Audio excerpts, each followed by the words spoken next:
What's up, everybody? It's your boy TGK, and today I wanted to make a quick video, as quick as possible, just to talk about the ongoing discourse over the face of the league, over Anthony Edwards, over LeBron James' comments, over Stephen A's lack of awareness, or maybe he has a point. I don't know, but just wanted to kind of touch on the whole discourse around the NBA.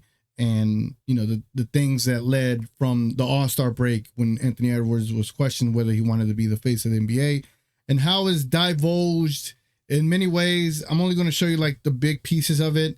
Pretty sure there's going to be another video out there that gets into like the nitty-gritty of it all, but I really just wanted to give you a speed course through everything that I have noticed and how it's contributed to this conversation moving forward. So appreciate y'all being here. Let me know your thoughts down below, how the league can improve, what's wrong with the league, and things of that sort. And I'm going to share my opinions at the end of it after I get through a couple of these clips to show y'all everything that I think is capturing the whole conversation. Again, appreciate y'all being here. Like, subscribe, consider becoming a member, and let's get to it. There's no fluff here. We're getting straight to the stuff.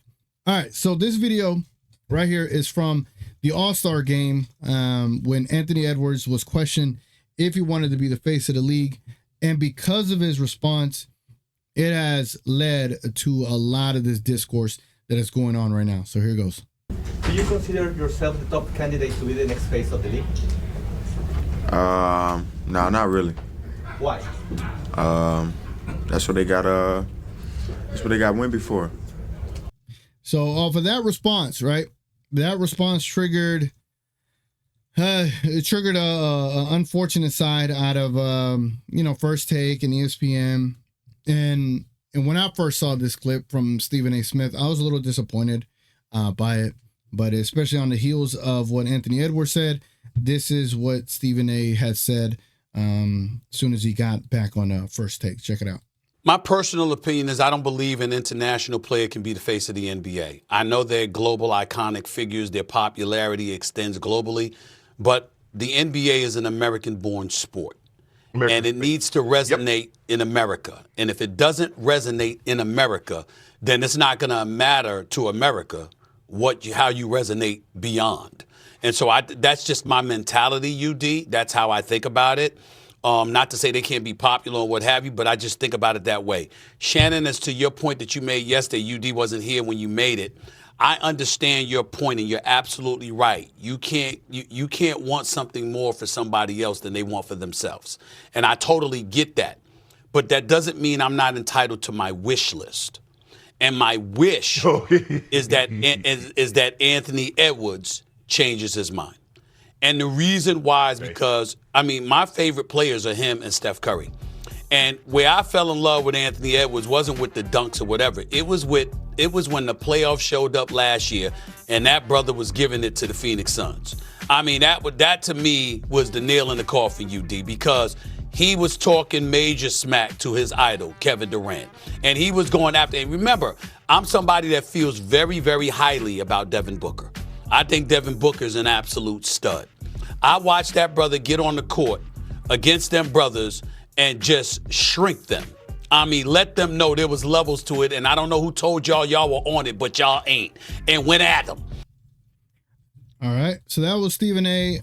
Talking about it's got to be an American-born player to resonate in America, and then went on to give you an example of why Anthony Edwards was one of his favorite players, because of how he talked the Phoenix Suns and beat them.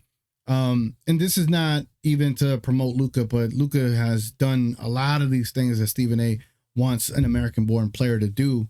And I'm not saying that Luka should be the face of the NBA. I don't even think Luka wants that either. I don't think Luka is the media darling as well as Anthony Edwards is, because Anthony Edwards, he's really cool. He is cool. He's cool as hell, bro. He's got the aura, as they say. But I felt when Stephen A. Smith said it's got to be an American-born player, that was really unfortunate. It felt I don't like to say it, but it definitely it came off straight up xenophobic. It literally did. Like, the basketball is a worldwide global game, and the fact that for the NBA you're wanting it to be an American player for the simple fact that it needs to resonate in America. brother, this sport is a worldwide sport. You think Messi has to be from a certain country for it to resonate across the world? No. You think Ronaldo has to be from a certain country for it to resonate across the world? No, because soccer's a worldwide sport. Basketball is too. And the NBA is the #1 league. So why wouldn't you want someone from a different part of the world like Slovenia or whoever else, right? For them to resonate to that region and be like, damn, you could be the face of the NBA and you could be from over here. Like the small-minded thinking from Stephen A. Smith, it just blows my mind. Like, I understand Anthony Edwards was crowned the next MJ last year. If you're a Dallas fan and you went into the Western Conference Finals, you know what I'm talking about. They were gloated so much about Anthony Edwards being the next guy. Then Luka Doncic got rid of him in 5 games. Again, this is not for it to be a Luka Doncic thing. But in that moment, Luka, in that playoff run last year, he was that guy that you're looking for to be a face of the league. Right now, we still know it's LeBron. We know it's Curry. Both of them are kind of carrying that mantle. But when Anthony Edwards said he doesn't want it, and that's Wemby, what's wrong with Wemby being the face of the league? That man's a 7'3" avatar playing the way he plays, right? Like, he's a cool option. He's young as hell.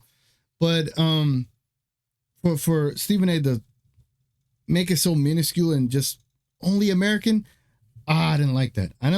Right? So then we move forward and we go to what Channing Frye has said about nostalgia is killing the NBA. Man, and he cooks on this one. Check it out. Nostalgia is killing the NBA. The 90s basketball, Michael Jordan and Kobe, was not as clean as y'all think it was. Y'all forget that Jordan left the league for 2 years. Y'all forget that Kobe, rest in peace, quit on his team in the playoffs and did not shoot the basketball. So all this Kobe, Jordan, oh, he's not this, he's not that. That is propaganda. Every great player, whether that's Ant, Wemby, Bron, Steph, this, that. They compare him to a motherfucker 40 years ago. The rules weren't even the same. You're not really watching help side defense. Who's doing this? What is this rule? What is that rule? You're not watching. Nobody celebrates these new people. So why the fuck would anybody want to be the face of this league where you're going to get shitted on every network for not being somebody from 40 fucking years ago? It's ridiculous. It is unfair. Bron is one of the greatest players ever to play. Stephen Curry is one of the greatest players ever to play. Giannis is one of the great. Jokic. And you know what we do? We talk about fucking Michael Jordan. All this superstar era shit is over. The card cap called a second apron, it's over. Teams are going to take over. Nostalgia. Yeah. And I thought that was a really, really great point, because that brings it back to, say, TNT inside the NBA, for what they have been really great at, and that is, bringing comedy to a show and being entertainment. I get it. But they have gotten away from being able to talk about the game in a certain sense where you get to learn more about the game. They build the superstars. And just not over the last couple of years, it's been a while. They've progressively gotten more negative and anti the players and anti the league, where Shaq is always just, he comes off very stubborn. Chuck is always just trashing on the team or his city, and the shit got old, right? And I think Kenny was the one that always showed you, more analytics, more plays, things of that, scheme structures and this and that. But they're one of the ones that are guilty of it. The whole TNT crew, allowing Draymond to go on there and crap on the All-Star game.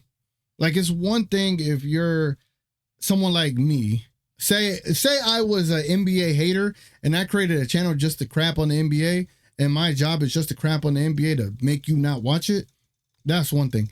It's another when you're employed by the league and you played in the league and you want this league to survive and you want this league to thrive and you want this league to continue.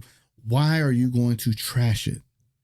Just because the players don't play as much or they have injury management, because Kawhi is one of the biggest offenders of it at the time, or because any of these other things, right? Because players don't want to be in a slam dunk contest here and there. Like, I understand the criticism, and I think some of it is fair in a sense.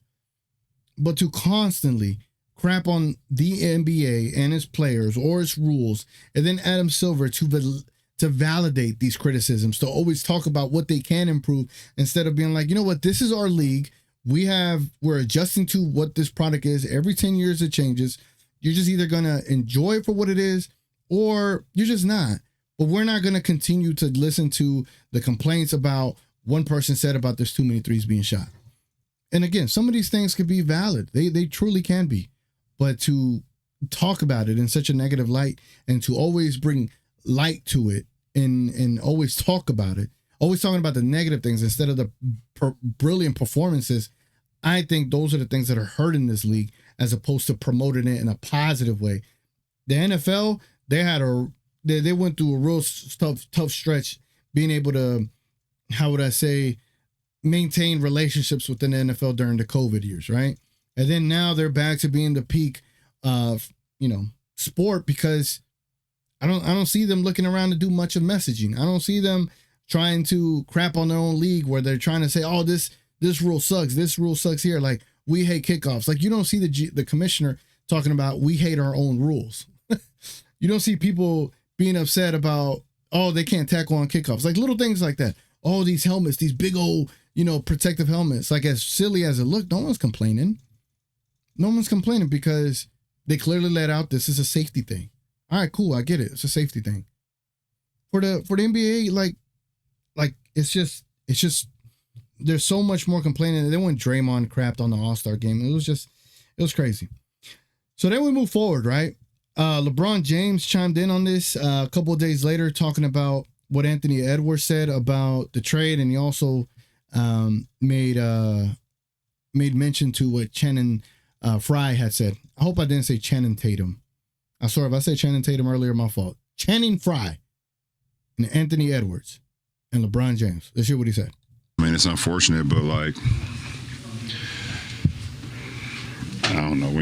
Why do you want to be the face of a league when all the people that that cover our game and talk about our game on a day-to-day basis on everybody? I mean, that responsibility. It's just weird. It's weird energy from the people that I don't know, but Channing, he said it. He said it perfectly. He couldn't have said it no better. But Ant said he don't want it. Obviously I didn't ask for it, but I knew there was a responsibility for me, not only to my family, my friends, my community, and whoever that was going to follow my journey throughout my career. Not only in Ohio when I started there, but all over America and all over the world when I traveled all over the world. So I've always taken that seriously and understood from the beginning what being a professional was all about and being a role model was all about. So try to hold that with the utmost respect and honor. And but I feel I understand. I completely understand. This is weird energy when it comes to that. So. Weird energy when it comes to that, right? And I think, LeBron is valid in that. If anybody's more valid in that, it's him. For example, when Luka Doncic had a 73-point game, I would, and again, not to make it all about Luka, it's just these are things that I remember that I could speak to kind of illustrate.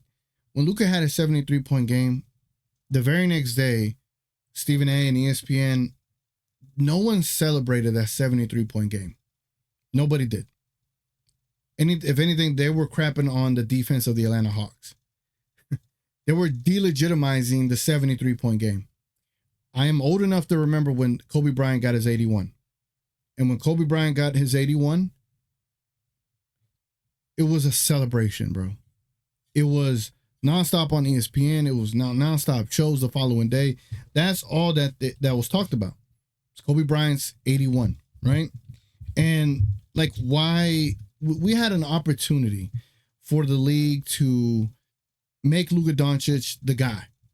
They had a chance right there, or at least celebrate this in the NBA. Like, oh man, someone got close to Kobe, right? Like, it should have been a celebrated thing. Like, someone got close. Like, that was awesome. And Luka now has the second best performance in the NBA, right below Michael Jordan's 69-point game. Luka Doncic is second right there. He damn near overtook one of the greatest regular season performances of all time, that being Luka. And that was so disheartening as a fan of the Mavericks at the time, as a fan of the NBA, that because the previous week, Embiid, I believe, scored 70. And that was celebrated, right? Damian Lillard had scored 70 or 60 or something like that. Who was it? Mitchell, he scored 70 as well. And they were all semi talked about, semi celebrated, but not enough coverage. They didn't have enough coverage about those performances. Bro, Kobe's 81 was talked about for weeks. It made Kobe into a bigger star than he already was. For weeks, bro. Luka gets a 73. Nah, we're not promoting this. We're going to crap on it. It's negativity. No one defended him. He made his shots because he wasn't defended. Like, you still had to make the shots. And that was just a disheartening part of it all. So then this takes me to another video. And this was Stephen A. Smith reacting to what LeBron James had said about, Stephen A. Smith reacting to what LeBron James has said. Yes, I got that right. I know what I was saying. So let's go and fix this so y'all can see it a little bit better. And let's go ahead and let's press play. That's some BS. I'm going to call it, like I said, this is some straight BS. I'm not saying everything that he said was BS, because I understand there's an enormous amount of pressure that gets elevated, fellas, when it comes to being the face of the league. I understand that, but I don't appreciate what he said. I really, really don't. And listen, let's understand what the backdrop of all of this is. This is fresh off of All-Star Weekend, an All-Star Weekend that LeBron James elected to show up for and not participate in. Don't get me started with his 22 years in the league and how he ruined the slam dunk contest because he's the star. He's the first superstar that played above the rim that decided not to participate in the slam dunk contest. Don't get me started with him showing up at All-Star Weekend on a Sunday afternoon, notifying the NBA an hour beforehand that he wasn't going to play, so they didn't have time to sit up there and get a replacement for him, and then he showed up out there with street clothes on. Don't get me started with all of that. There's an abundance of things that have been going on throughout the career of LeBron James in this league or whatever. I'd like to remind LeBron James, first of all, there's a whole bunch of people that cover the league. They're former players. Oh, yeah, they're former players. They're not just reporters. They're former players, former big-time players, former Hall of Fame players. They talk about the league, too, and it's reminiscent of what I said about Kevin Durant when I talked about, can anybody talk about y'all? Is everything negative? I want to say this, too. There's a narrative that goes around these days, and Wendy, this is out of your lane right here. This is out of your lane right here. Where if you're a brother and you're talking about brothers, oh, you just hating on brothers. You know what it says, like black on black crime. Well, if a brother busts your ass, and you happen to be a brother that got your ass busted, then how is it that you're praising the brother that gave it to you, and you're highlighting the brother that got it given to him? That's what you're doing. But people don't bring this kind of stuff up. There's so much stuff that you can point to when you look at LeBron James. You can talk to the decision, okay? Self-aggrandizement at its height. What happened there? He has a 75-minute show, The Decision, to announce and surprise the owner of the Cleveland Cavaliers that I'm leaving you. He had to find out on national television with the rest of America. What did I say after that, Wendy? If you remember, Gilbert, what did I say after that? I talked about how you handle stuff matters because the owners are going to come. What did they do? They came with a collective bargaining negotiation. They stripped basketball-related income by 7%, costing the league about $2 billion, okay? They pointed that stuff out. You had a Chris Paul trade that was going to Los Angeles for the Lakers. Dan Gilbert is the owner of the Cleveland Cavaliers and rallied the owners to go against the trade, so Commissioner David Stern could nix it. Why? Because he was salty about how LeBron James handled it and how stars were getting out of control. What are we seeing over the last several years? No matter what, we sit up there and it doesn't matter. We can sit up there and say something smells like perfume. They'll accuse us of saying it's passing gas. No matter what we say about these players, there's always something for them to complain about. And I'm not saying that there aren't justifiable situations where you are playing, you should be able to clap back. But everything, and then when he talks about people covering the league, we know he talks about people like me. Damn it, I'm going to say it. I'm going to be cocky enough to say I'm one of the people he alluded to. That's nonsense. I challenge anybody to show somebody that loves the NBA and supports the NBA more than me. You got NFL stuff going on. I can talk about the NFL 24/7. What other show you see on national television talking about the NBA more than me outside of NBA TV? Nobody. Players. Former players, current players, always welcome, no problem. And you look at it, and he's not just talking about people like me. He talked about inside the NBA. He didn't say their names. We know who you alluded to. Charles Barkley is an all-time NBA great. Top 75 player, Hall of Famer. You get at him. Kenny Smith, who celebrates the game more than Kenny Smith?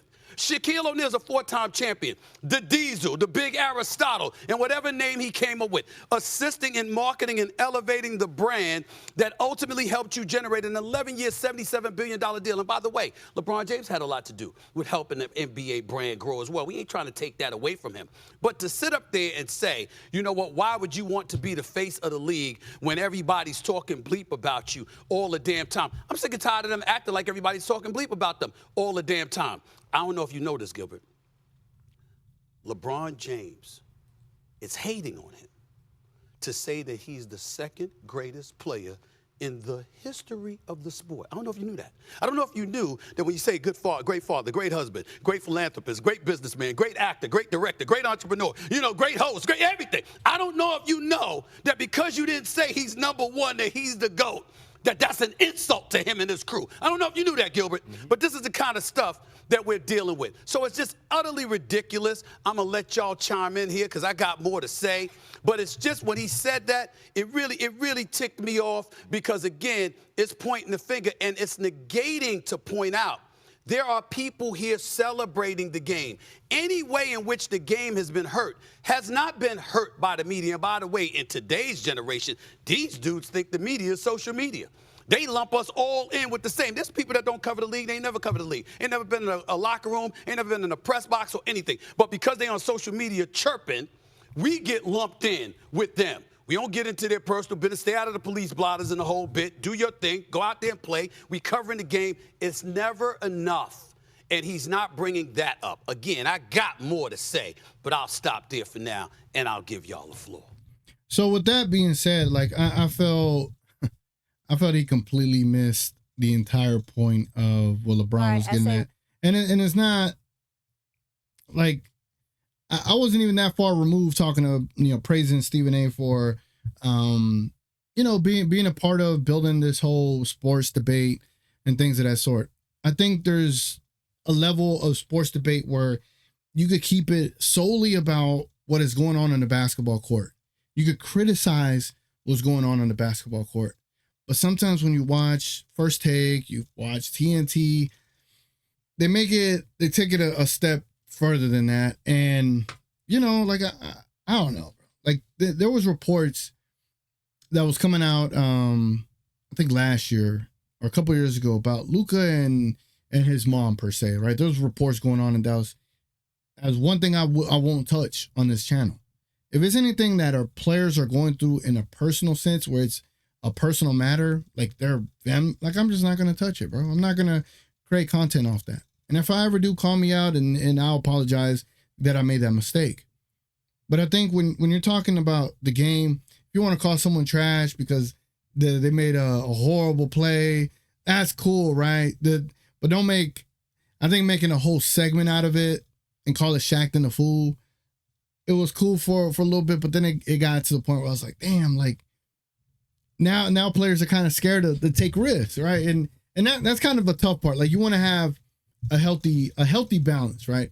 And I think initially the Shaqtin' a Fool was like more like funny plays and just like, oh, he made a mistake here, right? And then it turned into just making fun of the player.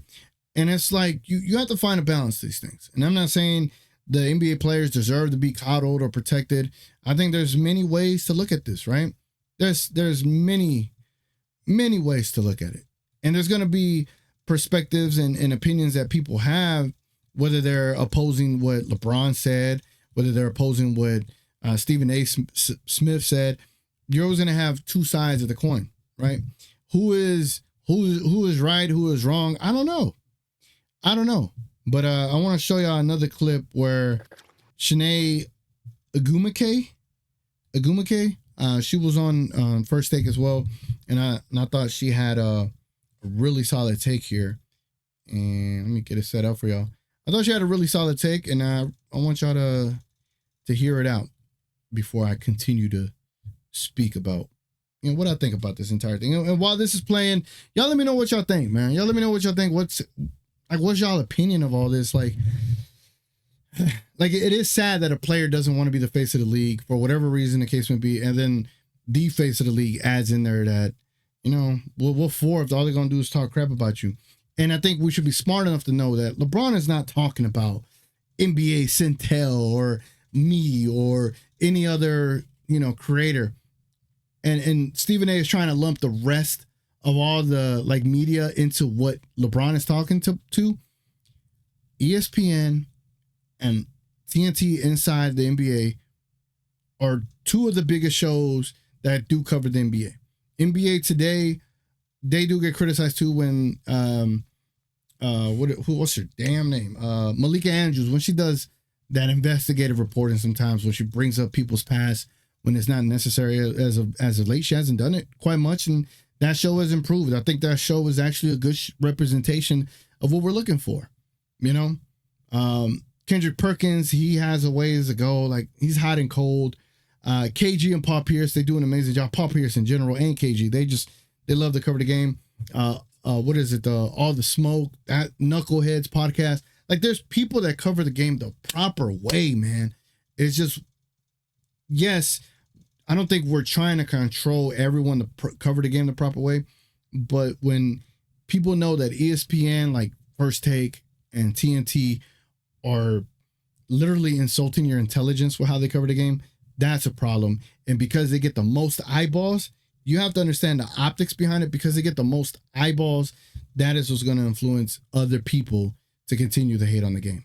You know what I'm saying? So here's Chiney Ogwumike. Do you believe LeBron James was justified in saying that somebody shouldn't want to be the face of the league because you have people covering the league every day and all they do is S on players? I think that we have a responsibility in this business to do two things. Provide entertainment and to also provide analysis. And very few are better at the entertainment portion, especially this show, than First Take, right? But the analysis is, I think, what players are looking for more. Even today's show is a good example. How much have we talked about Steph Curry dropping 56 and those 391 points? But the conversations that are overarching sometimes do a disservice to the league when you think about all the achievements that some teams have had. I mean, we're at a point where there are multiple teams that can come out of the Western Conference.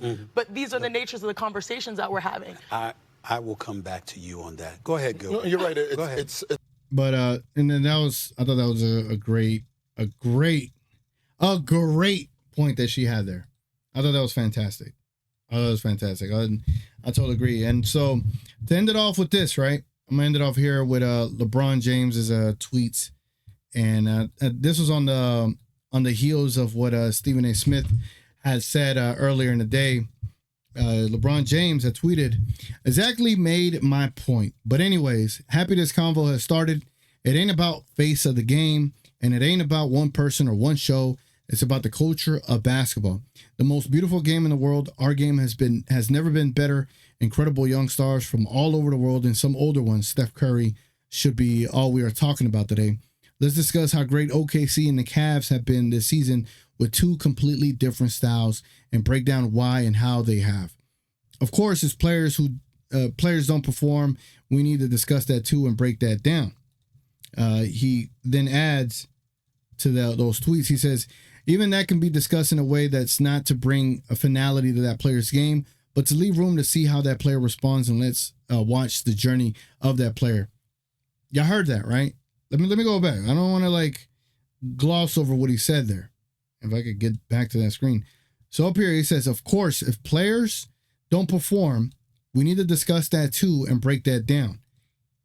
Even that can be discussed in a way that's not to bring finality to that player's game, but to leave room to see how that player responds and watch the journey of that player.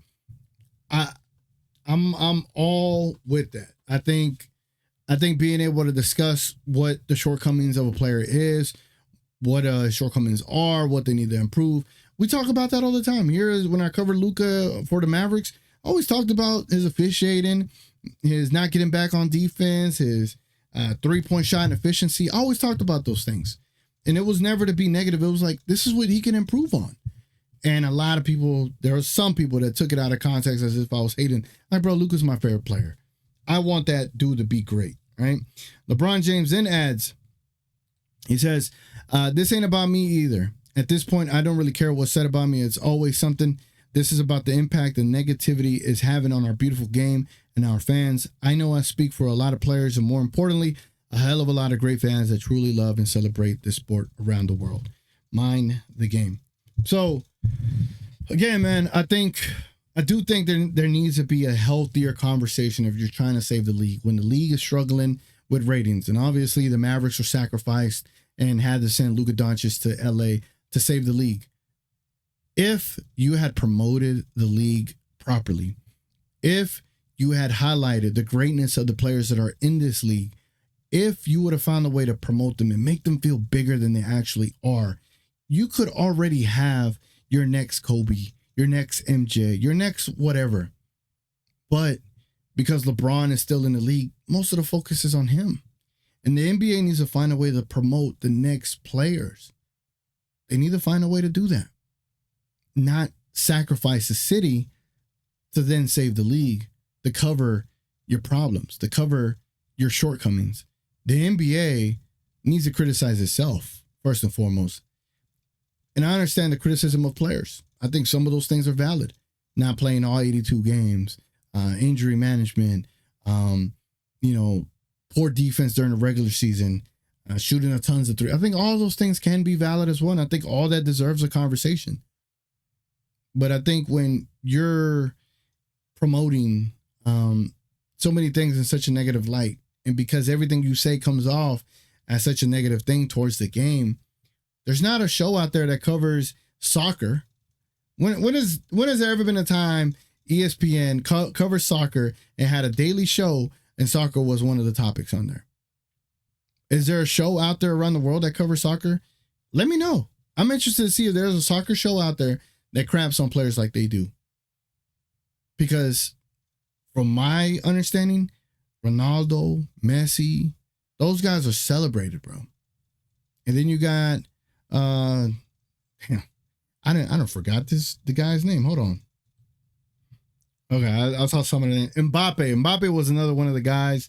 Neymar, things that like these guys are big names, right? And I don't ever. You feel the discourse, like the back and forth, like the Messi fans versus the Ronaldo fans, and even those fans, from my discussions with them, both of them appreciate the other player as well. They just have their preference. And it's like when it comes to the ESPNs and TNTs of the world, it's just like it's either my way of the game or no way, and that's not the way to approach the game, man. But I mean, same thing with football, bro. I think with football, there's allegiances to the team and not to the player. With baseball, there's allegiances to the team, not the players necessarily. But with the NBA, because the players are the league, it's different. And I think the league does have to adjust and find a way to promote the game in a healthy manner. But I also think the players do have to find a way to promote the game as well. And they're like, for example, like Jokic, I don't think it hits well whenever he acts like it's a day job. I think some people do take offense to it, and I can see why they do. But then you have Luka, who is a ultimate competitor dog that's dying to win. So for one person's personality trait that doesn't fit to you, there's another player over here that's personality is screaming at you. That's something that you will like. But because Stephen A says, oh, it needs to be an American player, that's just so disheartening for the rest of the world to hear, because Stephen A doesn't know the influence that he does have. He does have a lot of influence, whether you want to admit it or not. Shaq, Chuck, all these people do. and they're the biggest names in the media covering this game. And now you got players having podcasts. I do think that's part of the issue too. Paul George having more, what they say, he has more podcasts than made shots or something. I forgot what that was. But Gil's Arena, I think Gil's Arena played into a negative factor in it as well with some of his xenophobic messaging. Now he's all on board with Luka Doncic. Now he's really showing more respect to Jokic. But early on, yeah, he didn't, that wasn't happening. But I think Gilbert is, from my recent videos that I've seen, he's turned it around in a sense where he's talking more serious about basketball and not just all this, hyperbole stuff. So I think the league does have to find a way to find a balance. You got to have balance. You do. And, if Ant doesn't want to be face of the league, he doesn't want to be the face of the league, and let it be. Don't force it upon people, right? If you don't want to be in the corporate world, if you don't want to be promoted, you just want to stay in your job and do a great job, all right. We'll just keep you here, and we'll do the best to keep you happy so you can be in that role and excel at it. There's no reason to put more pressure on you and make you a manager of a department or whatever the case may be. You have to find people that fit the roles better. And if Anthony Edwards just wants to come in and kill people and play basketball and go home, then let it be. Find the next guy. Don't force it upon them. So it's a real unique conversation. And I would like to hear your thoughts on it. Let me know in the comments below what y'all think. Hopefully y'all don't kill me for it, but I'll be killed if I'm, they say don't kill the messenger. Well, go ahead and kill me. But yeah, man, let me know what y'all think in the comments below. What y'all think the NBA is doing? Do y'all agree with what Stephen A. Smith said? Do you agree with LeBron said? Do you think Anthony Edwards should want the face of the league, or is he entitled to his own opinion? Let me know what you think, man. I'm going to respond to all the comments down below. Again, I appreciate y'all time. Your time is very important, just as much as anybody else's time. And I appreciate y'all spending time here on TGK TV. Like, subscribe, consider becoming a member. It's been your boy TGK, and we are out. Adios.